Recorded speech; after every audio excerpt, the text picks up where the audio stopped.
হাতিয়ার 5 প্রশ্নবাণ। এসআইআর আবহে দিল্লির জাতীয় নির্বাচন কমিশনের দ্বারস্থ তৃণমূল দাবি করল কোনো উত্তরই দিতে পারেনি জাতীয় নির্বাচন কমিশন। আমরা 5টা পরিষ্কার প্রশ্ন জিজ্ঞেস করেছি, পরিষ্কারভাবে। উনি 55 মিনিট উত্তর দিয়েছেন, ঘুরে ঘুরে ঘুরে। আমাদের 5টা প্রশ্ন আমরা একটাও উত্তর পাইনি। এই অবস্থায় স্বাভাবিকভাবেই তরজা বাড়ছে বঙ্গ রাজনীতিতে। রাজনৈতিক বিশ্লেষক ঝন্টু বড়াইক মনে করিয়ে দিচ্ছেন কমিশনের ভূমিকা। সাফ বলছেন তৃণমূলের প্রশ্নের জবাব দিতে বাধ্য নয় নির্বাচন কমিশন। অন্দরমহলে একদম ঘরোয়া আলোচনায় উঠে এসেছে, যেখানে আপনাদের মিডিয়াও পৌঁছয়নি। সেখানে তারা কি উত্তর দিয়েছেন বা তৃণমূল থেকে বলা হচ্ছে কিছুই বলতে পারেননি, সেটা কিন্তু তারা বলতে বাউন নয়। তবে এত সহজে রাজনৈতিক তরজায় দাঁড়ি পড়ছে না। তৃণমূলের সংসদীয় দলের কমিশনের যাওয়া ইস্যুতে মুখ খুলেছে বামেরা। সিপিএম নেতা সুজন চক্রবর্তীর মন্তব্য, রাজনৈতিকভাবে তৃণমূল কিছু একটা করছে, দেখানোর দরকার ছিল।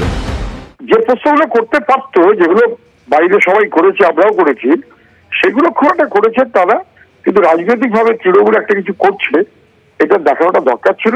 In the cover of it ভুয়ো ভোটার গুলোকে রক্ষা করার চেষ্টা নয় তো, মৃত ভোটার এবং ভুয়ো ভোটার, এইটা রক্ষার মনোভাবে তৃণমূল ঘুরে বেড়ায়। কংগ্রেস মুখপাত্র সৌম্য আইচ রায়ের মন্তব্য, বিজেপির হয়ে কাজ করছে তৃণমূল। বৈধ ভোটার বাদ যাবে, এই জিনিসটা যাতে না যায় সেটা দেখতে হবে। কারণ এই রাজ্যের সরকার অবৈধ ভোটার রাখতে চায়, আর এসআইআর করে বিজেপি বিরোধী ভোটার বাদ দিচ্ছে। বিজেপির ক্লয় হয়ে কাজ করছে। সেখানে ওনাদের দল গেছেন, কথা বলেছেন, উত্তর দেবেন কি দেবেন না সেটা তারা বুঝবেন।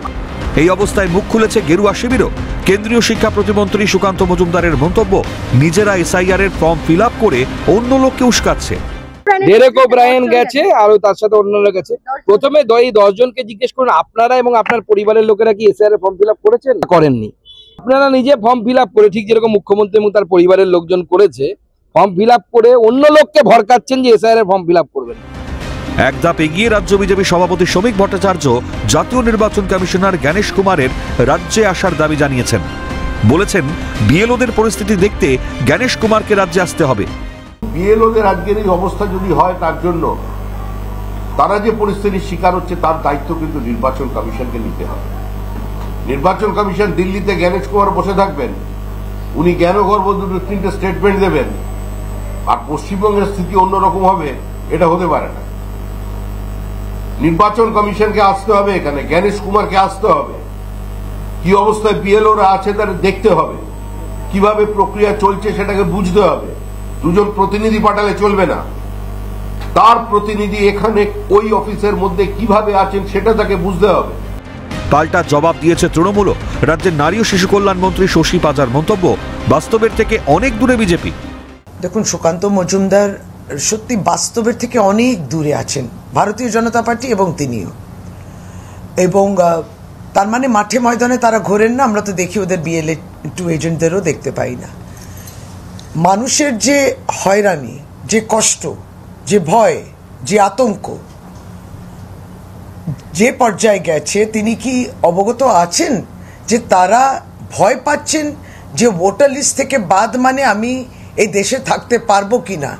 এই যে প্রশ্ন সেই জায়গায় গেছে। অন্যদের দোষারোপ না করে এই এসআইআর এর ক্ষেত্রে আপনাদের এত তাড়াহুড়ো কেন? সব মিলিয়ে এসআইআর এর তাপে তপ্ত শীতের কলকাতা। ক্যালকাটা নিউজ।